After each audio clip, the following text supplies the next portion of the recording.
Sehingga harus ada kejelasan ya, dari semua pihak untuk proses Kelvin Verdong, juga dengan pemain muda berusia 18 tahun, Jens Raven. Detik-detik wajah kesal Erick Thohir. Kerja kerasnya tak dihargai sama sekali. Publik sangat kecewa. Harapan melihat Kelvin Verdong debut bersama timnas Indonesia pupus.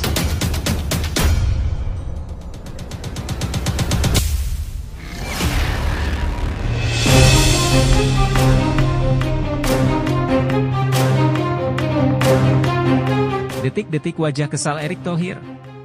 Kerja kerasnya tak dihargai sama sekali. Publik sangat kecewa. Harapan melihat Kelvin Verdong debut bersama timnas Indonesia pupus. Alasannya bikin publik naik darah. Dengarkan kabar ini baik-baik teman-teman. Timnas Indonesia terancam tak bisa diperkuat Kelvin Verdong Jens Raven saat lawan Irak. Timnas Indonesia terancam tidak akan diperkuat oleh Kelvin Verdong dan Jens Raven dalam laga kualifikasi Piala Dunia 2026 kontra Irak. Kabar ini sangat mengecewakan mengingat betapa pentingnya kehadiran kedua pemain tersebut bagi skuad asuhan Shin Tae-yong. Sebelumnya, ada harapan besar dengan hadirnya 3 pemain baru yang akan memperkuat timnas Indonesia. Kelvin Verdong, Jens Raven, dan Martin Paes diharapkan bisa memberikan angin segar dalam menghadapi laga penting tersebut. Kelvin, yang merupakan bek kiri NEC Nijmegen, dijadwalkan untuk dinaturalisasi bersama Jens Raven, sementara Martin Paes sudah resmi menjadi WNI. Sebelum lanjut, Mimin minta tolong tonton video ini sampai selesai, agar tidak ada kesalahpahaman yang terjadi. Dan tak bosan-bosan juga, tolong like dan share video ini ke media sosial kalian agar semua orang tahu apa yang sedang terjadi. Awalnya, proses naturalisasi Kelvin Verdong berjalan dengan baik, bahkan mendapat dukungan dari Menpora Dito Aryo Tejo. Menpora berjanji akan mempercepat proses ini dengan melobi pihak Dewan Perwakilan Rakyat, DPR, agar perpindahan status kedua pemain dapat segera diproses. Namun, harapan tersebut tampaknya semakin jauh dari kenyataan.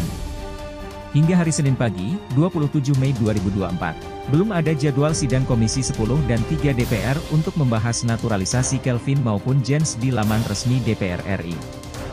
Jika proses ini tidak segera diselesaikan, maka kedua pemain tersebut tidak akan bisa didaftarkan untuk laga kontra Irak yang tinggal kurang dari 2 pekan lagi. Nah, sebelum lanjut mendengar berita ini, buat para netizen, keluarkan satu kalimat pamungkas untuk menanggapi kabar ini. Menurut kalian gagalnya Kelvin Verdong dan Jens Raven debut bersama timnas Indonesia gara-gara apa? Padahal semua berkas sudah beres, tinggal sidang di DPR saja. Sejak Erick Thohir memperkenalkan kedua pemain tersebut ke publik, tercatat sudah hampir 1 bulan. Namun DPR belum juga melakukan sidang. Jujur Mimin kecewa. Kerjanya sangat lambat. Untuk kasus ini, kalian nilai sendiri kerja DPR kayak gimana? Ayo teman-teman tulis pendapat kalian. Di sisi lain, jangan lupa juga satu kalimat khusus untuk Shin Tae-yong yang sedang berusaha keras memajukan sepak bola Indonesia. Silahkan tulis di kolom komentar. Ayo terbang tinggi Garuda. Mari kita lanjut. Berdasarkan regulasi, pendaftaran pemain hanya bisa dilakukan H7 sebelum pertandingan. Ini berarti jika naturalisasi tidak selesai dalam 3 hari ke depan, timnas Indonesia harus menghadapi Irak tanpa kehadiran Kelvin dan Jens.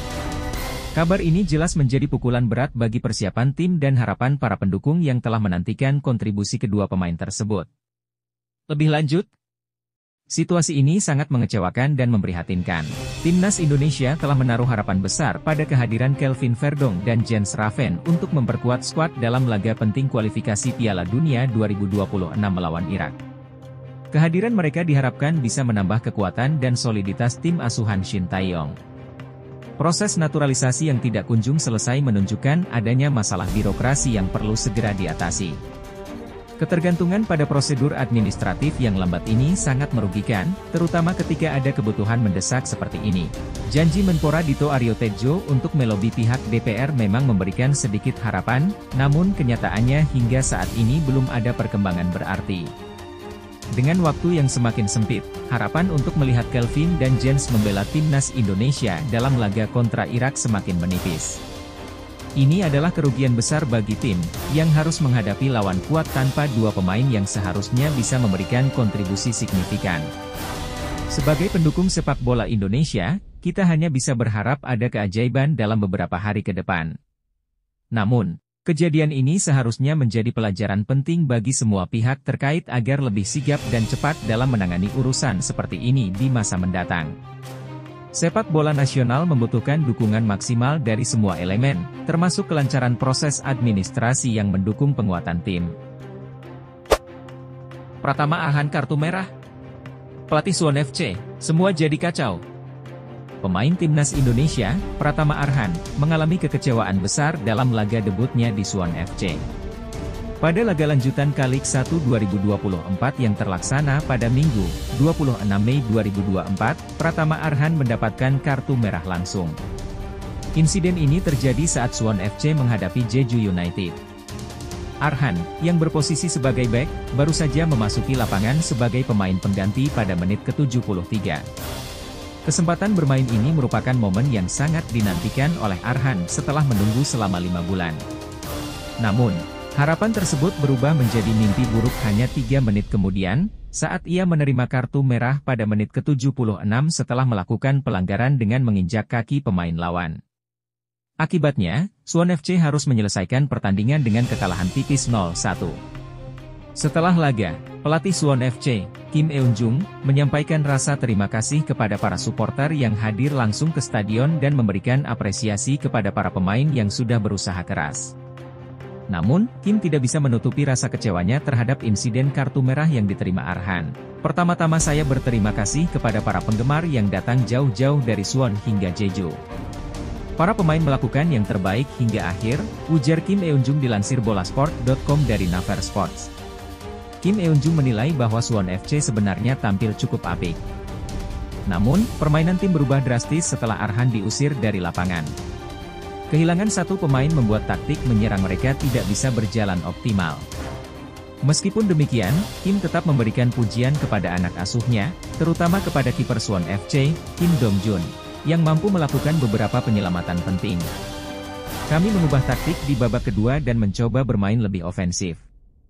Tetapi saya pikir semuanya menjadi kacau ketika dikeluarkannya kartu merah. Hal itu sangat disayangkan, namun meski kami kehilangan satu pemain, tim melakukan yang terbaik, tuturnya. Kekecewaan ini tentunya menjadi pelajaran berharga bagi Pratama Arhan dan Suwon FC, yang harus bangkit dari hasil buruk ini di pertandingan berikutnya. Lebih lanjut, kekecewaan yang dirasakan oleh Pratama Arhan dan Suwon FC wajar dalam situasi seperti ini. Namun, yang terpenting adalah bagaimana mereka menanggapi kegagalan tersebut. Penting untuk tidak terjebak dalam perasaan negatif, tetapi menggunakan pengalaman ini sebagai pembelajaran untuk tumbuh dan berkembang. Bagi Pratama Arhan, ini adalah kesempatan untuk merefleksikan permainannya dan fokus pada pembenahan. Setiap pemain mengalami masa-masa sulit, tetapi yang membedakan adalah bagaimana mereka bangkit dari kegagalan tersebut. Sementara itu, bagi Suwon FC, mereka perlu menjaga semangat tim dan tetap bersatu dalam menghadapi cobaan. Kekompakan dan kepercayaan satu sama lain akan menjadi kunci untuk mengatasi tantangan yang ada dan kembali ke jalur kemenangan. Secara keseluruhan, kekecewaan adalah bagian alami dari perjalanan dalam olahraga, tetapi yang penting adalah bagaimana kita meresponsnya dan terus bergerak maju. Penting untuk belajar dari pengalaman yang mengecewakan ini. Kesalahan terjadi, tetapi yang terpenting adalah bagaimana kita bereaksi dan belajar darinya. Gunakan momen ini sebagai dorongan untuk lebih fokus dan bertanggung jawab dalam permainan selanjutnya. Pelajari dari kesalahan dan teruslah berlatih dengan tekun. Bagi Suwon FC secara keseluruhan, penting untuk tetap solid sebagai tim. Dalam situasi sulit seperti kehilangan pemain, kunci untuk sukses adalah kerjasama dan dukungan satu sama lain. Jangan biarkan kekecewaan menghalangi kinerja tim. Jadikan ini sebagai motivasi untuk bekerja lebih keras dan bersama-sama mengatasi rintangan yang ada. Timnas Indonesia versus Tanzania, satu pemain dipastikan absen. Shin Tae-yong tak perlu khawatir. Timnas Indonesia akan kehilangan satu pemain dalam pertandingan melawan Tanzania yang dijadwalkan pada tanggal 2 Juni mendatang. Laga tersebut menjadi uji coba penting sebelum menghadapi kualifikasi Piala Dunia 2026. Pertandingan akan berlangsung di Stadion Madia, Senayan, Jakarta Pusat. Shin Tae-yong sebelumnya telah mengumumkan 22 pemain yang akan bergabung dengan Timnas Indonesia. Namun, satu pemain dipastikan tidak akan hadir dalam pertandingan melawan Tanzania. Pemain tersebut adalah Jay Idzes, yang memiliki jadwal pertandingan dengan klubnya, Venezia FC, melawan Cremonese pada 31 Mei dan 3 Juni 2024. Absennya Jay Idzes telah dikonfirmasi oleh Sumarji, Ketua Badan Tim Nasional, BTN. Ya benar, kata Sumarji pada Sabtu, 25 Mei 2024. Tidak masalah bahwa dia tidak dapat hadir saat melawan Tanzania, tambahnya. Meskipun demikian, Shin Tae-yong tidak perlu khawatir karena masih ada banyak pemain bertahan lainnya, seperti Jordi Amat, Justin Hubner, Rizky Ridho, dan Muhammad Ferrari. Selain itu, pertandingan melawan Tanzania hanya merupakan uji coba. Tantangan sesungguhnya menanti timnas Indonesia dalam pertandingan melawan Irak, 6 Juni 2024, dan Filipina, 11 Juni 2024, sebagai bagian dari kualifikasi Piala Dunia 2026 zona Asia.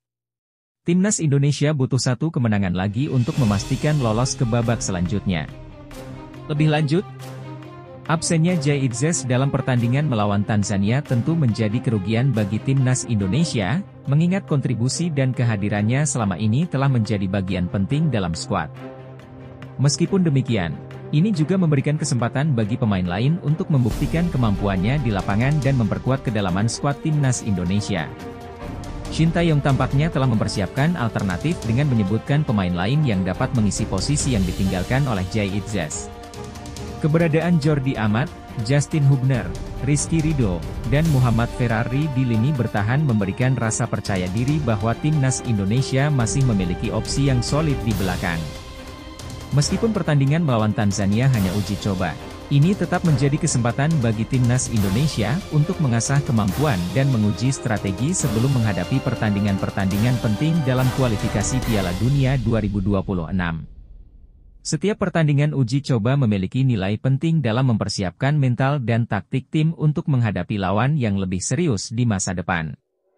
Dalam situasi seperti ini, penting untuk tetap tenang dan fokus pada solusi daripada memikirkan masalahnya. Untuk Timnas Indonesia, kesempatan absennya Jay Idzes bisa menjadi peluang bagi pemain lain untuk menunjukkan kemampuan mereka. Jadikanlah ini sebagai momen untuk memperkuat kedalaman skuad dan meningkatkan kualitas tim secara keseluruhan. Selain itu, sebagai pemain dalam tim atau bahkan sebagai individu, selalu siap untuk menghadapi perubahan dan tantangan yang mungkin terjadi. Fleksibilitas dan kemampuan untuk beradaptasi adalah kunci dalam meraih kesuksesan, baik dalam olahraga maupun dalam kehidupan sehari-hari. Terakhir, jangan lupakan pentingnya kerjasama tim. Dalam situasi apapun, kerjasama dan dukungan antar anggota tim sangatlah berharga. Jadi, tetaplah bersatu, dukung satu sama lain, dan berjuang bersama sebagai satu kesatuan menuju tujuan yang sama. Silahkan nilai sendiri teman-teman.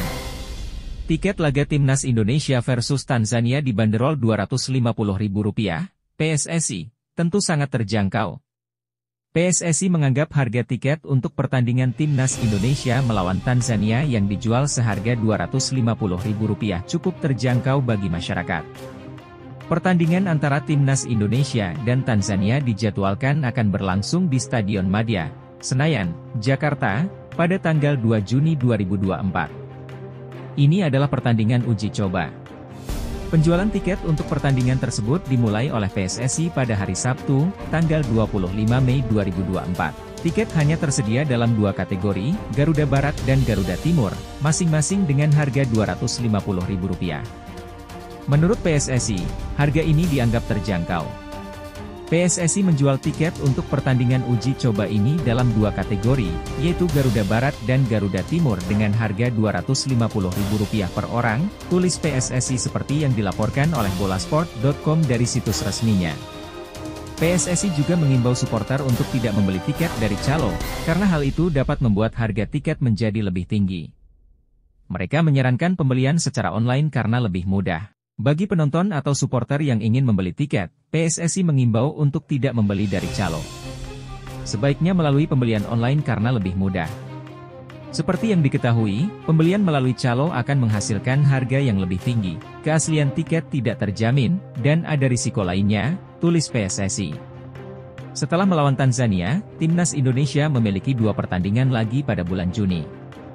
Pertandingan tersebut melawan Irak pada tanggal 6 Juni dan Filipina pada tanggal 11 Juni 2024. Kedua pertandingan ini adalah bagian dari grup F putaran kedua kualifikasi Piala Dunia 2026 zona Asia.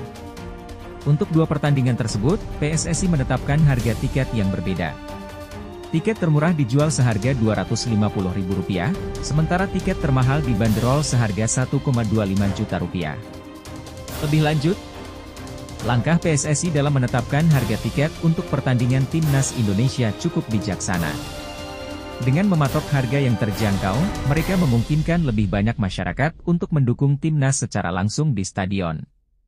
Selain itu, imbauan untuk menghindari pembelian tiket dari calo juga merupakan langkah yang baik untuk menjaga keamanan dan kenyamanan penonton, serta mencegah praktik penjualan tiket ilegal yang merugikan. Hal ini menunjukkan keseriusan PSSI dalam mendukung pengembangan sepak bola di Indonesia dan meningkatkan partisipasi masyarakat dalam mendukung Timnas. Hindari pembelian tiket dari calo karena selain dapat merugikan secara finansial, hal tersebut juga dapat membahayakan keamanan Anda. Sebaliknya, manfaatkan fasilitas resmi yang disediakan oleh PSSI atau agen resmi untuk membeli tiket secara online atau langsung di tempat penjualan resmi. Dengan cara ini, Anda tidak hanya mendukung Timnas dengan cara yang benar, tetapi juga memastikan keaslian tiket dan menghindari risiko terjadinya masalah di kemudian hari. Selamat mendukung Timnas Indonesia! Sandy Walsh terbang ke Jakarta usai selesaikan musim di Liga Belgia. Waktunya untuk Timnas Indonesia.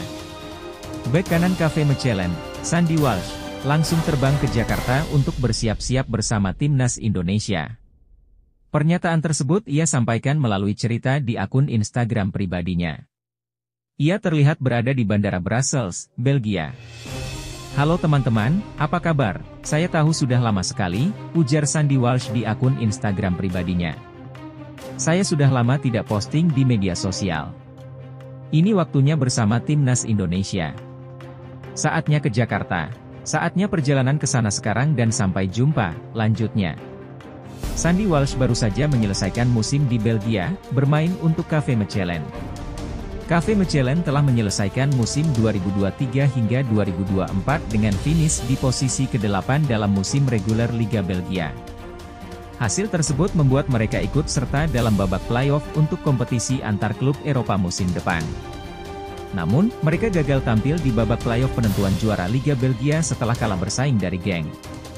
Pertandingan terakhir Sandy Walsh musim ini bersama KV Mechelen terjadi pada Sabtu, 25 Mei 2024, saat mereka mengalahkan Standard Liège dengan skor 3-2. Sandy Walsh bermain sebagai pemain pengganti selama 5 menit pada pertandingan tersebut, menggantikan Boly Bolingoli pada menit ke-85. Setelah menyelesaikan musim di Liga Belgia, Sandy Walsh bersiap untuk menghadapi 3 pertandingan bersama Timnas Indonesia. Skuad Garuda akan melakoni laga uji coba melawan Tanzania pada 2 Juni 2024, dan kemudian bertarung dalam 2 laga penentuan menuju putaran ketiga kualifikasi Piala Dunia 2026 zona Asia melawan Irak dan Filipina pada 6 dan 11 Juni 2024. Pertandingan tersebut akan diadakan di Stadion Utama Gelora Bung Karno, Jakarta, di bawah arahan pelatih Shin Tae-yong. Lebih lanjut, tampaknya Sandy Walsh sangat bersemangat untuk bergabung dengan Timnas Indonesia dan bersiap untuk pertandingan-pertandingan penting yang akan datang. Kehadirannya bisa menjadi tambahan berharga bagi tim dalam upaya mereka menuju putaran ketiga kualifikasi Piala Dunia 2026 zona Asia. Selain itu, partisipasinya dalam laga uji coba melawan Tanzania akan memberikan kesempatan bagi tim untuk mengevaluasi dan mempersiapkan strategi mereka. Semoga Sandy Walsh dan Timnas Indonesia mencapai hasil yang baik dalam pertandingan-pertandingan mendatang. Untuk Sandy Walsh, untuk tetap fokus dan berkomitmen sepenuhnya pada persiapan dan pertandingan bersama Timnas Indonesia. Jadilah teladan dalam disiplin, kerja keras, dan semangat juang di lapangan. Jangan lupakan pentingnya menjaga kesehatan, baik secara fisik maupun mental, agar dapat memberikan performa terbaik dalam setiap pertandingan. Selalu terbuka untuk belajar dan berkembang sebagai pemain, serta jaga hubungan baik dengan rekan satu tim dan staf pelatih. Ingatlah bahwa setiap peluang yang diberikan adalah kesempatan untuk membuktikan kemampuan dan berkontribusi bagi tim. Tetap rendah hati dalam kemenangan dan tegar dalam menghadapi tantangan. Semoga sukses selalu menyertai langkahmu di lapangan. Jelang jumpa Timnas Indonesia. Pengamat dukung manuver Yesus Casas di skuad Irak. Yesus Casas melakukan eksperimen baru dengan skuad Irak untuk menghadapi Timnas Indonesia dalam kualifikasi Piala Dunia 2026. Sebelum dua pertandingan terakhir Irak melawan Timnas Indonesia dan Vietnam, Yesus Casas memanggil 7 pemain debutan. Dari ke-7 debutan tersebut, 3 diantaranya adalah penjaga gawang, yaitu Hussein Hassan, Ali Kadim, dan Kamil Saad. Sedangkan 3 debutan lainnya adalah Marco Farag, Mohamed Altai, dan Ahmed Magzi. Salah satu dari debutan terakhir pernah berlaga di Piala Asia U23 2024. Ada juga Akam Hashim yang belum pernah bermain bersama Timnas Irak. Keputusan Casas menuai polemik di kalangan publik Irak. Meski demikian, mantan pelatih Timnas Irak, Basim Qasim, mendukung keputusan Casas. Qasim, yang pernah menangani Timnas Irak pada periode 2017 hingga 2018, mengatakan bahwa strategi Casas sesuai untuk situasi tim saat ini. Menurutnya, Irak sudah melangkah ke babak berikutnya dan memastikan tempat di Piala Asia 2027. Irak telah memastikan diri lolos ke putaran ketiga kualifikasi Piala Dunia 2026 zona Asia setelah meraih 4 kemenangan di grup F, memimpin klasemen dengan sempurna, 12 poin, dari 4 pertandingan.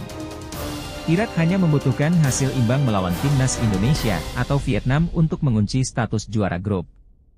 Qasim menilai bahwa keputusan Casas sudah tepat mengingat Irak akan menghadapi tantangan lebih berat di putaran ketiga kualifikasi Piala Dunia 2026 zona Asia. Irak akan bertandang ke markas Timnas Indonesia pada 6 Juni 2024, diikuti dengan pertandingan kandang melawan Vietnam 5 hari kemudian. Lebih lanjut, bahwa langkah Yesus Casas untuk memanggil pemain debutan dalam skuad Irak menunjukkan keberaniannya untuk mencoba hal baru dan memberikan kesempatan kepada pemain muda. Meskipun keputusannya menuai polemik, dukungan dari Basim Qasim, mantan pelatih Timnas Irak, menunjukkan bahwa ada pemahaman tentang strategi jangka panjang di balik langkah tersebut. Penting bagi sebuah tim untuk terus mengembangkan bakat-bakat baru dan mempersiapkan diri untuk tantangan yang lebih berat di masa depan. Dan inilah yang mungkin menjadi fokus Casas dengan langkahnya ini. Tetap terbuka terhadap perubahan dan inovasi. Seperti yang dilakukan oleh Yesus Casas dengan memanggil pemain debutan, terkadang langkah baru tersebut bisa membawa keuntungan jangka panjang bagi sebuah tim. Jangan takut untuk mencoba hal-hal baru dan memberikan kesempatan kepada pemain muda untuk berkembang. Selain itu, penting juga untuk tetap mendengarkan berbagai pendapat dan evaluasi dari para ahli dan pengamat, namun akhirnya, keputusan harus diambil berdasarkan visi dan tujuan jangka panjang tim. Jelang jumpa Timnas Indonesia. Pengamat dukung manuver Yesus Casas di skuad Irak. Yesus Casas melakukan eksperimen baru dengan skuad Irak untuk menghadapi Timnas Indonesia dalam kualifikasi Piala Dunia 2026. Sebelum dua pertandingan terakhir Irak melawan Timnas Indonesia dan Vietnam, Yesus Casas memanggil 7 pemain debutan. Dari ke-7 debutan tersebut, 3 diantaranya adalah penjaga gawang, yaitu Hussein Hassan, Ali Kadim, dan Kamil Saad. Sedangkan 3 debutan lainnya adalah Marco Farag, Mohamed Altai, dan Ahmed Magzi. Salah satu dari debutan terakhir pernah berlaga di Piala Asia U23 2024. Ada juga Akam Hashim yang belum pernah bermain bersama Timnas Irak. Keputusan Casas menuai polemik di kalangan publik Irak. Meski demikian, mantan pelatih Timnas Irak, Basim Qasim, mendukung keputusan Casas. Qasim, yang pernah menangani Timnas Irak pada periode 2017 hingga 2018, mengatakan bahwa strategi Casas sesuai untuk situasi tim saat ini.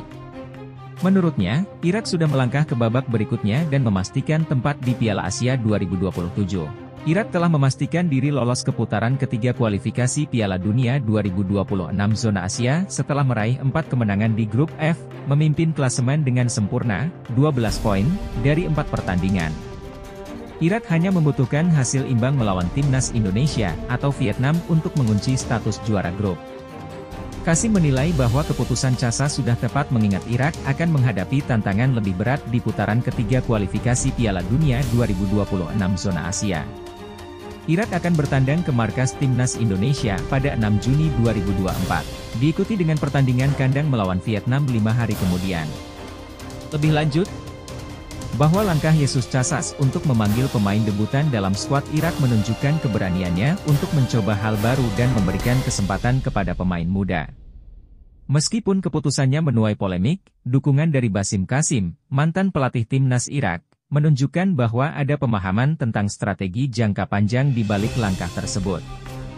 Penting bagi sebuah tim untuk terus mengembangkan bakat-bakat baru dan mempersiapkan diri untuk tantangan yang lebih berat di masa depan. Dan inilah yang mungkin menjadi fokus Casas dengan langkahnya ini. Tetap terbuka terhadap perubahan dan inovasi. Seperti yang dilakukan oleh Jesus Casas dengan memanggil pemain debutan, terkadang langkah baru tersebut bisa membawa keuntungan jangka panjang bagi sebuah tim. Jangan takut untuk mencoba hal-hal baru dan memberikan kesempatan kepada pemain muda untuk berkembang. Selain itu, penting juga untuk tetap mendengarkan berbagai pendapat dan evaluasi dari para ahli dan pengamat, namun akhirnya, keputusan harus diambil berdasarkan visi dan tujuan jangka panjang tim.